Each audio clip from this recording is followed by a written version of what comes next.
Alright, about to use this new smoker again. I've already done ribs in it and stuff. Throwing some peppers in there. Everything under straight hickory. Now you see all this grime that got built up in here? It's gonna get dirtier faster, like this, if you clean it every time you use it. Cause you won't get like stuff that cakes off that can all get off at once. That's what I'm wanting. I'm wanting a layer of shit. And furthermore, a bunch of food drippage burning up on the insides of this. The fumes of that will be part of the smoking process and do good things.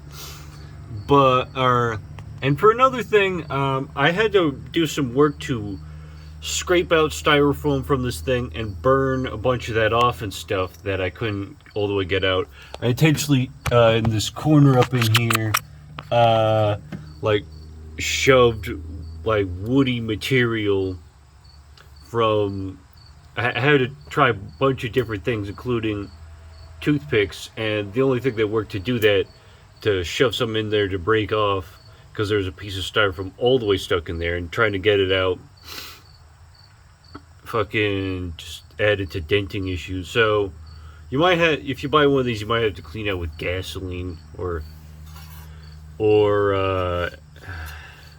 acetone, some with hexane, some you can make napalm with. So I found this one kind of plant that worked just right, that has the interior, the guts of it, it's like a styrofoam texture plant foam stuff. Little irony in there. So based on all that, a little bit of info you might want on how to use one of these things properly. Check all the insides of something like this. For shit like this, they're gonna have also bits of foam and glue built into shit that shouldn't the fuck be there. This shit, these white globs of whatever, I'm thinking of finding some way of scraping that out, trying to find a way to safely get that off, if you can see that even. Yeah, there. Yeah, so as you can see from the buildup, and I've like cleaned this thing out like 5 times, and it gets dirtier after every time I do that, which again, I'm kind of wanting, like a layer of soot stuff can seal in some of the bad stuff I don't want, and just as much of it as I can clean out won't continue to be a problem of any gases and stuff I don't want.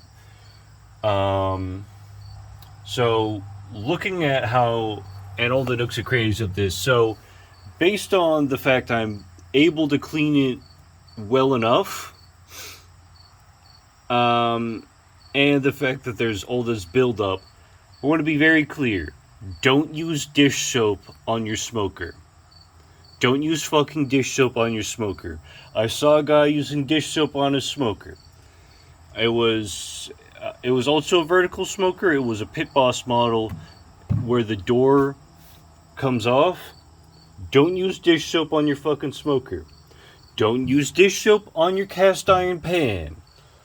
If somebody, me and many other people, if somebody else living in the same house uses dish soap on their cast iron without their consent, I'll get very mad. A lot of people get very mad at that, very rightly.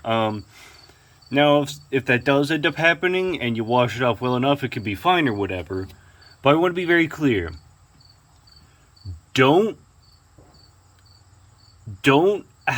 get a cast iron pan seasoned, use dish soap on it, and then have it still be seasoned after you're done using the soap. I saw a guy also making a video, which the guy makes, he's that one survivalist guy who's has a dog named Minion.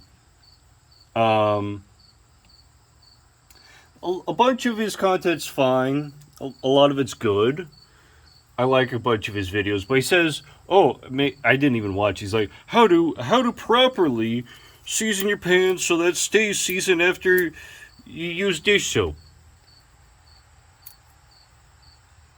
If it's still seasoned, that means it's fucking still dirty. Which I'm cool with cooking in a pan that's still technically dirty, but if there's a layer of grease on the bottom of your pan, using dish soap is excessive. It's excessive, first of all, and you're leaching the chemicals into it. You don't want to be eating fucking dish soap. So that shit's retarded. Don't like, they made the cast iron pan was invented before Teflon and all these other inferior cooking products, and before dish soap. A cast iron pan, wash it out with water, maybe don't wash it out, leave the flavor of the last meal in your next meal. They never need to invent all this fancy bullshit. Old ceramic shit, cast iron, maybe stainless steel, but mainly just cast iron. Yeah, maybe stainless steel for people who don't like how cast iron tastes, or ceramic if you don't like how cast iron tastes. Some people say the fond you get from a stainless steel is better than anything else or whatever. Kind of fair enough, I guess, on that. The fact you can see it built up on there really good is a plus. I cooked with stainless steel for a while. I vastly prefer cast iron in every way to stainless steel, but there's maybe some benefits.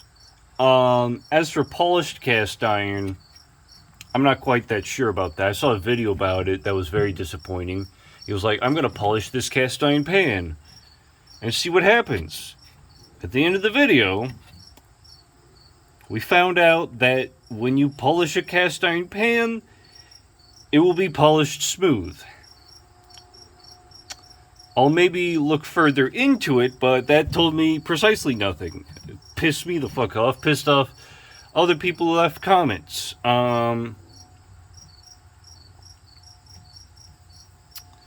It might have better non-stick or whatever. I don't have a thing to polish my cast iron anyway, so I'm probably not going to do that. But they sell polished cast irons, and I find out there's benefits to it.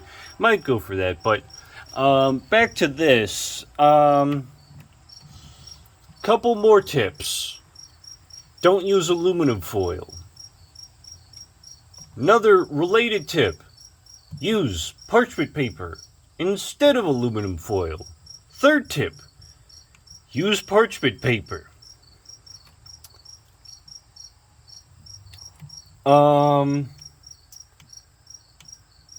Fourth tip.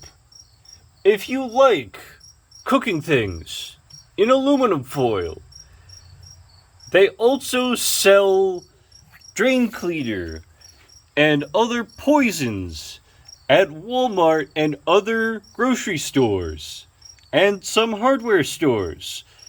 So if you like eating poison, they sell it by the gallonful, and there's way more efficient ways of eating that poison you love so much. Fifth tip.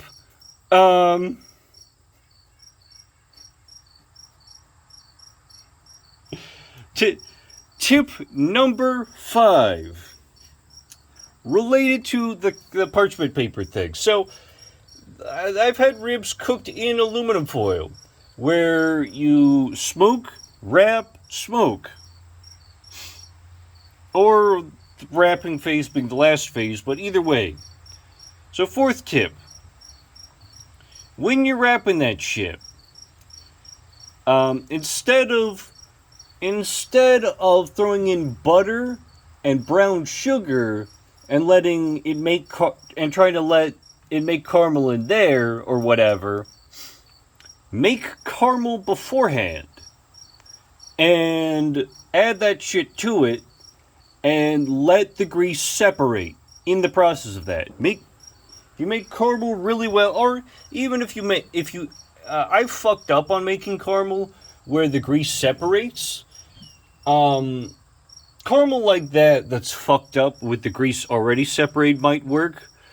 But what I tried was caramel made pretty well, perfect consistency, little olive oil in there, which can perhaps aid in it separating or whatever. So when I cooked ribs in parchment paper, throwing in coffee caramel with a little pineapple in there, very good. Um, this created like a layer of grease. So doing it the way I did it, like the parchment paper, you don't get the crinkling and tearing and everything else with aluminum foil. So even aside from it being toxic or whatever, it's just superior practically. And you don't get aluminum taste and whatnot. Um, uh, like the way it's moisture absorbent and everything. Like the parchment paper, it just basically worked perfectly. Um, Doing it how I've had ribs done before, moisture will leak out of the meat. It'll turn out decently moist or whatever, but moisture will leak out of the meat, and sugar will be dissolved in the grease, and you'll get a sweet, oily mess of bullshit that doesn't do what you want. Um,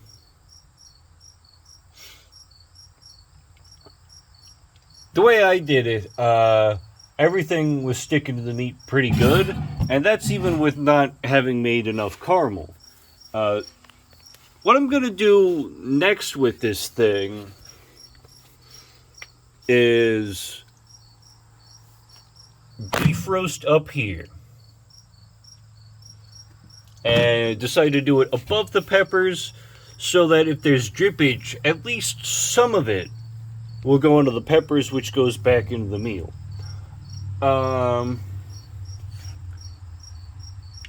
Right now I get no viewers, but if somebody asks me to talk about that shit or whatever, or somebody comments recommending me do more cooking videos, cool, but uh, as of now, I don't really have much going on with the channel. A little bit hard to reconnect all my old subscribers or whatever with this new channel. But yeah, if this shit gets traction, I'll be doing more shit like this. And I do also intend on going over some frying tips. So, like how I do stuff in the cast iron. I could say how I do that shit now, but it would be better to like make time and show how I do it as well. How I make a dirty grease with the cast iron. I guess I could kind of describe it: just garlic powder and powdered cheese. Parmesan works, but I prefer cojita generally. Um,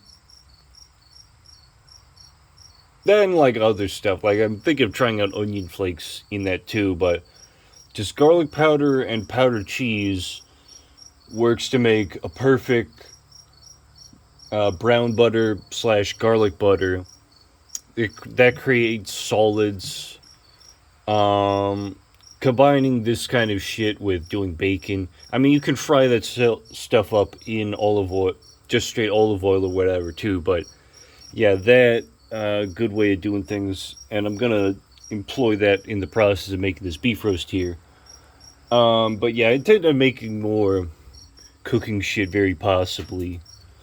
Um, yeah.